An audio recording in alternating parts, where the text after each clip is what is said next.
Farpoint by Brian Kiefer. Chapter 1. Fading Memories. If only she was still here, Jack thought to himself. Glancing at the photo of his deceased wife did little but bring back the pain. The stains of blood still faintly outlined the back of the photo. A night firmly planted in the back of Jack's mind. Having arrived at the nearby scenic overlook, he had hoped the view would ease his troubled mind.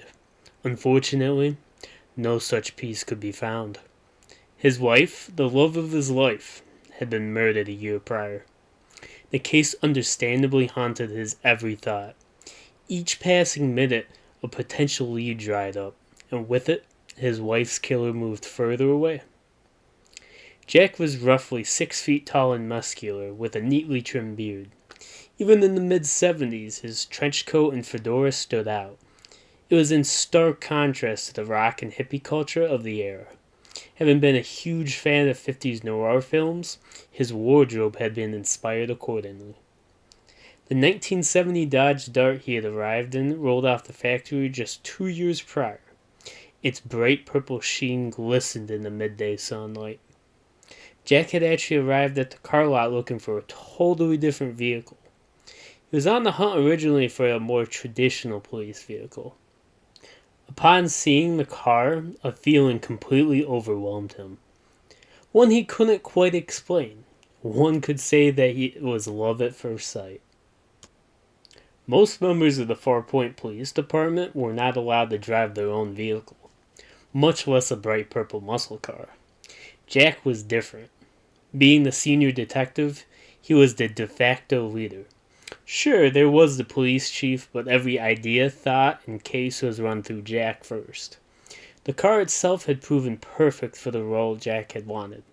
As a detective, he did not need to engage in high-speed pursuits. Most of the time, at least. Rather, he needed decent gas mileage and wanted to look good while doing so. After losing himself to his thoughts, Jack's radio sprang to life. "Hey Jack, you know about the old Firewatch Tower?" said the radio operator. "Yeah, what about it?" replied Jack. "Someone's been murdered up there. The body was found this morning, hanging from the tower rafters." "I can't catch a break," Jack muttered underneath his breath. "Alright, I'll head over soon." This morning had been a lot of things, but boring was not one of them. Jack opened the door of his car and headed in the direction of the Firewatch Tower. Being a Farpoint detective was usually a quiet job, but the number of deaths had skyrocketed recently. Despite being in the middle of nowhere, the town always seemed to draw an ominous crowd. The local biker gang, known as the Farpoint Demons, had been growing in numbers recently. And with that surge came an increase in drugs and bar fights. Jack hated the image that the gang cultivated. He had always been more of a straight arrow himself, which explains why the detective life fit him a whole lot better. That, and he couldn't ride a bike to save his life. On top of that, the homeless population grew by the day. They littered the streets like zombies, the vast majority of them being drug addicts and alcoholics. Jack felt sympathy for the ones that were simply down on their luck, but for many, the damage was self-inflicted. And a town full of bums was not exactly a tourist hotspot.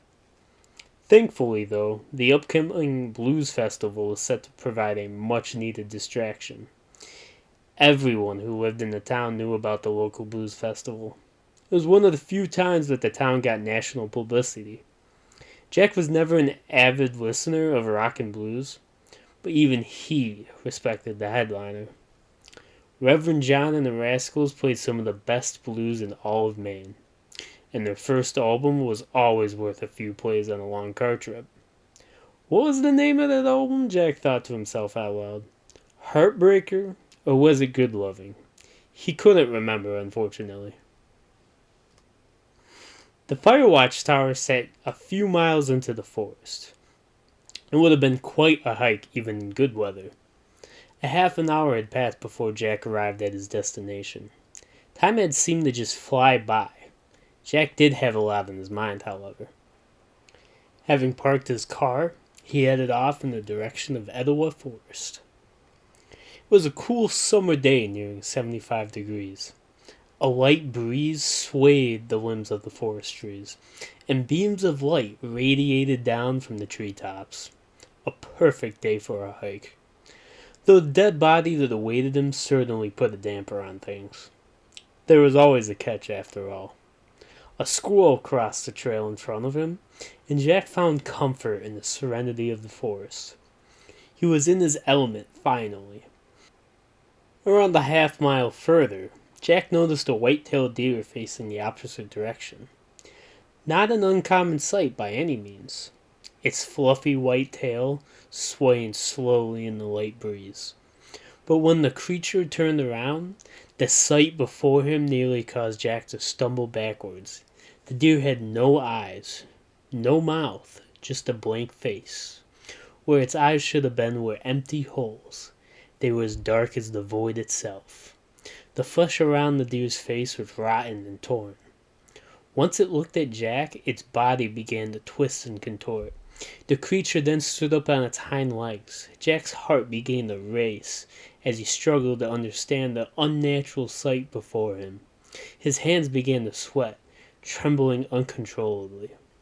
But just as Jack reached up to wipe his forehead, the creature turned and sprinted down the trail, so quick it was gone in the blink of an eye. A wave of relief swept over Jack at that moment. Was he already seeing things? Continuing on, Jack eventually made his way to a large clearing and the fire watch tower came into view. Jack did his best to push the previous incident out of his mind. They have to have mad cow disease, right? The one that makes deer do crazy things, turns them into zombies or something, I think. Jack did his best to reassure himself out loud. Sure enough, a body hung from the rafters of the tower. Several deep wounds were visible even from a distance. They appeared to not be from a knife, though, rather from large claws of some kind. Poor kid. Couldn't have been older than 21. Jack picked up his radio and muttered into it. "Hey Ray, I'm at the tower. Any ideas what happened to the poor kid?" "Your guess is as good as mine," Ray said back. "A bear? Maybe even a crazy forest monster. Who knows?" Jack had read stories about monsters, and while they were convincing at times, he was a skeptic at heart. Jack chuckled quietly. Alcohol and imagination sure do mix well. "I'm going to take a look around. Let me know if you hear anything." "Watch yourself," Ray replied.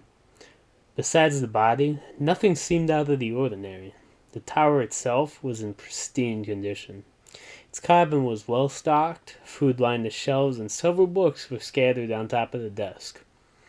One that caught Jack's attention was Native American Folklore by Ernie Cobalt. It sounded like a dry read, even to him, though it reminded him of his recent experience in the woods. The bed had even been made the day of the murder. The sundial that stood in the center of the cabin, and the nearby radio appeared to be in working condition. Nothing inside the tower seemed to be disturbed in any way. It seemed likely that the kid had been killed outside of the tower and then hung up from the rafters. A wallet on the corner of the tower's desk caught his eye. He opened it up to reveal a driver's license that belonged to a Ronald Carpenter. Must be the lookouts, Jack thought to himself. After searching the rest of the tower, Jack made his way back down. Off in the distance, he spotted a set of tracks heading off into the woods. Well, that's probably a good place to start. Chapter 2.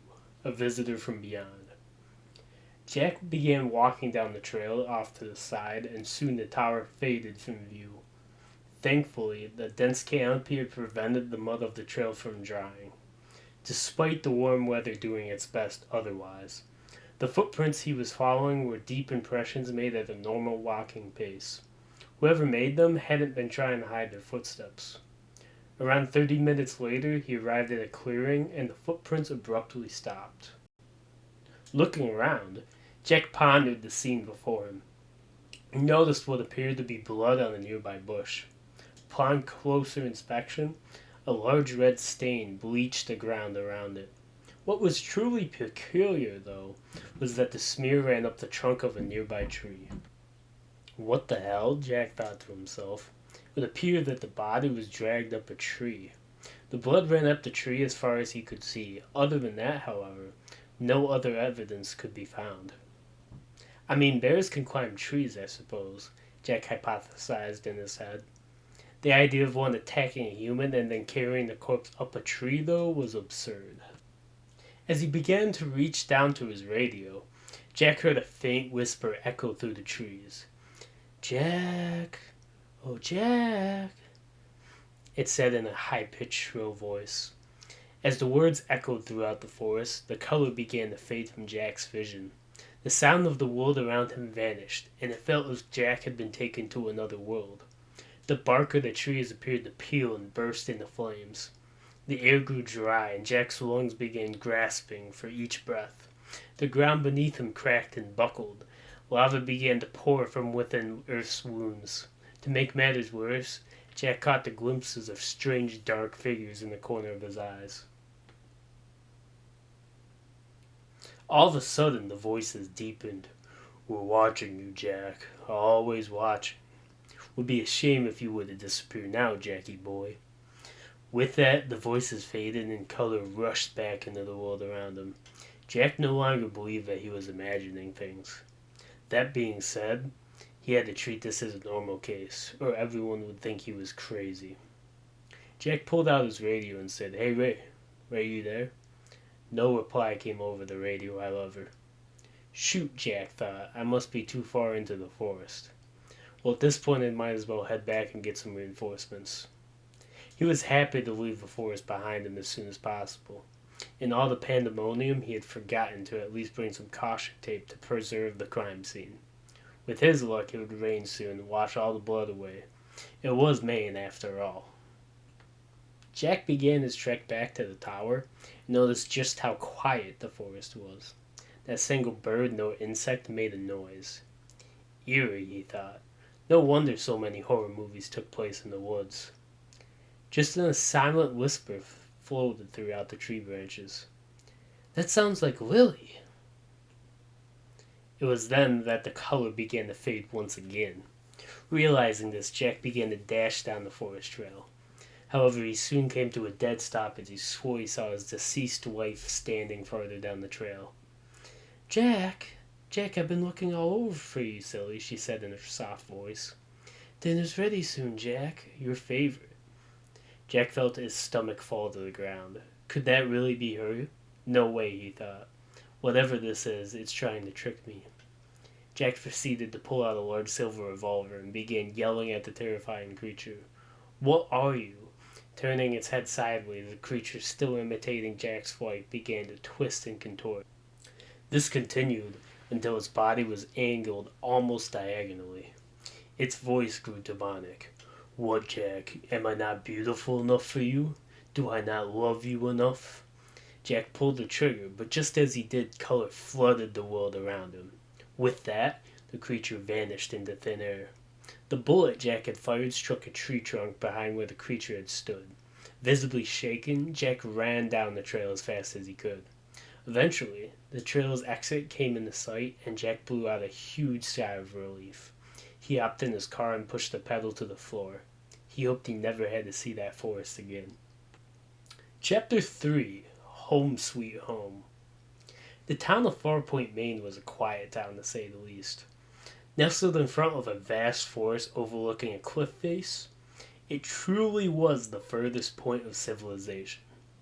With a population of just 1,000, it barely even qualified as a town.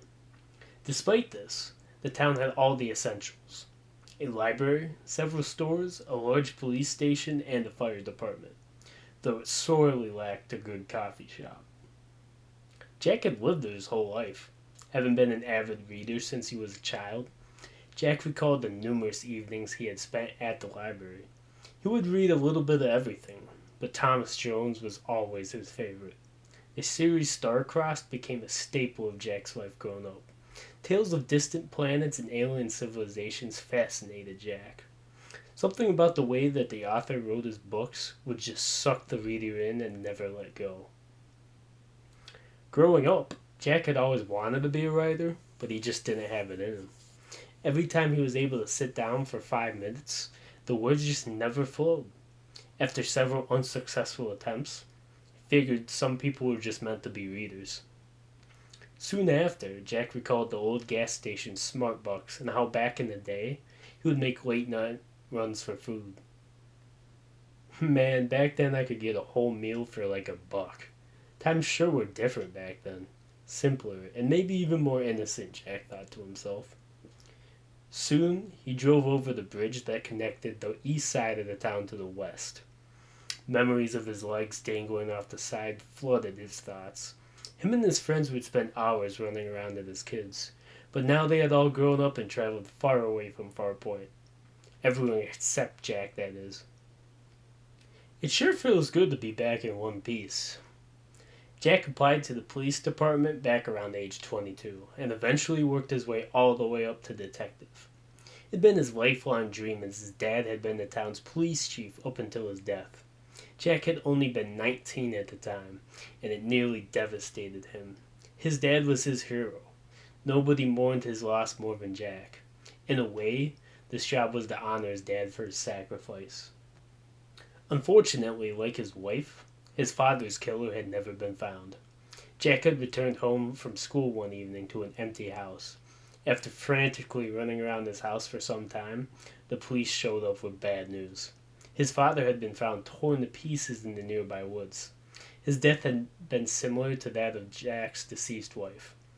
Jack never fully recovered from this event, but honestly, who could blame him? It seemed that everyone he loved met a horrible end at some point. Despite Farpoint's small size, it was no stranger to controversy. In addition to the numerous hikers that went missing every year, the number of murders had risen significantly. In fact, Jack had been involved in 10 cases in just the past 2 years alone, his wife included. However, something about this case was different. What he had just witnessed, Jack had never seen before. A creature that could not only change shape but mimic the voices of others. There was no way of knowing how many of them lived amongst regular humans. A terrifying thought, to say the least. How did it not only know me, but my wife? The experience had left Jack with more questions than answers, and it bothered him deeply. Already in his early 40s, not much troubled Jack these days. His wife's murder had only served to numb his cold soul. But none of these experiences had prepared him for that creature, whatever that thing even was. The worst part of being a detective for Jack was how one was left with unanswered questions often. And in Farpoint, that was far more often than one would like to admit. Nearing the midway point of the town, the sight of a strange man caught Jack's attention. "What's up with that guy?" Jack muttered to himself. The old man had been lumbering alongside the road with a visible limp. As Jack neared him, though, the old man stopped dead in his tracks. The gaze of the old man met Jack's. Neither of them moved for what felt like ages. Finally, Jack rolled down his window. Excuse me, sir, can I help you?" The old man replied in a raspy, low voice. "They're watching you. They're watching me. They're watching you. All of us." "Wait, sir, who is watching us?" At that moment, the old man had bolted for a nearby alley, his limp having mysteriously vanished. He was completely unfazed by Jack's question. "What a strange day," Jack chuckled. Finally arriving at the Farpoint police station, Jack rushed through the door. He nearly collided with a fellow officer who was holding a cup of coffee. Heading straight for the chief's office, he skipped all formalities. Minus the donut he grabbed on the way, that is. "What is it, Jack?" the chief muttered. The chief was the only one at the station who had been there longer than Jack. Chief Horowitz had been the lead detective when Jack's dad passed away, and was as perfect a replacement that one could find. Nobody valued Jack's expertise more than the grizzled old chief. "I don't know what it was, but some sort of animal must have attacked the poor kid," Jack said frantically. "I don't know whether it was a bear or what, but it dragged the kid's body up into the trees." Jack was visibly shaken in between donut bites, and the chief took notice. "Right, Jack, but how do you explain the body ending up in the fire watch tower?" "Your guess is as good as mine," replied Jack. I wasn't able to seal off the area, but if we move fast, we should be able to find the spot. Absolutely, but maybe you should be taking that vacation day you keep saving. Jack responded in kind, but completely ignored the request. This was no time to be taking a vacation, after all. The chief decided that it was best for Jack to take a squad of officers with him this time, so Jack and the 4 officers set off for the tower. Chapter 4: Firewatch Stories. Ron was a loner and never quite fit in. Most of the guys thought he was weird. Most of the girls didn't even know he existed. That's why when he saw the ad for the Firewatch lookout, he applied immediately. What better job is it than to just sit in the tower and look for fires? In a way, he had the entire forest to himself. His first day on the job went about as one would expect. A tour around the nearby woods and a trip up to the old tower. The woods were beautiful and remote. Squirrels ran free amongst the foreboding pine trees, some of which stood 100 feet tall. Several deer had gathered in a nearby clearing, most likely foraging for food. The tower itself stood out amongst the forest, its tall white shape in contrast to the sea of trees surrounding it. It had just recently been painted, too. Honestly, Ron thought to himself, this place is a lot nicer than I thought it would be. The next morning, he was given a specific set of rules that seemed unusual. The rules came in the form of an envelope seated on his desk. How the hell did somebody get in here, Ron thought to himself. The door was still locked up tight, and none of the tower appeared to have been tampered. Once the wave of shock had passed over him, Ron became intrigued by what the envelope might contain. Opening it, he revealed a single sheet of notebook paper. The paper began with the sentence, "Rules to survive." How weird is that? Ron mumbled under his breath. Rule number 1. After 10 p.m., turn off every light in the tower. Rule number 2. Never eat anything after dark. Rule number 3. Never open the door for anyone or anything. Rule number 4. Don't ever play music. Music attracts attention. But most importantly, rule number 5. If you hear the voice of a loved one, run for your life. It's already too late. Strange, he thought. Could a bear or something actually climb a firewatch tower? For the first time since he applied for the job, Ron began to have second thoughts. Soon after, though, he became focused on the night shift and went about his job accordingly. Day 3, he woke to the sound of somebody knocking on the tower door. Startled by the sudden commotion, Ron jumped out of bed. A wave of relief came over him once he realized it was the ranger from Etowah Forest.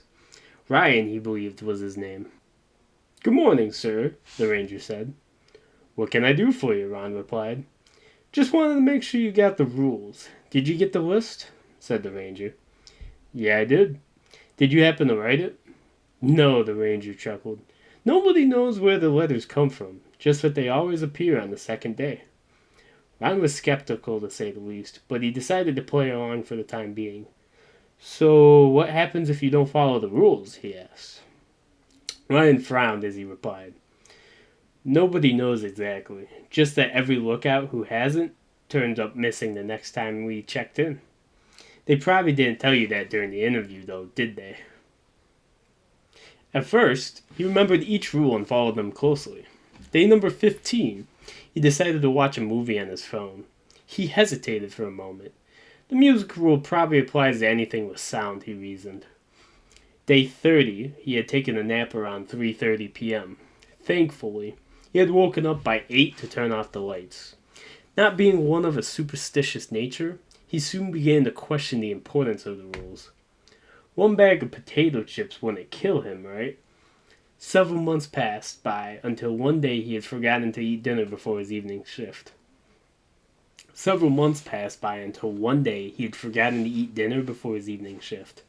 Despite being strictly told not to do so, he pulled several candy bars out of his pocket. It was a particularly dark night to that point, where he could barely see 3 feet ahead.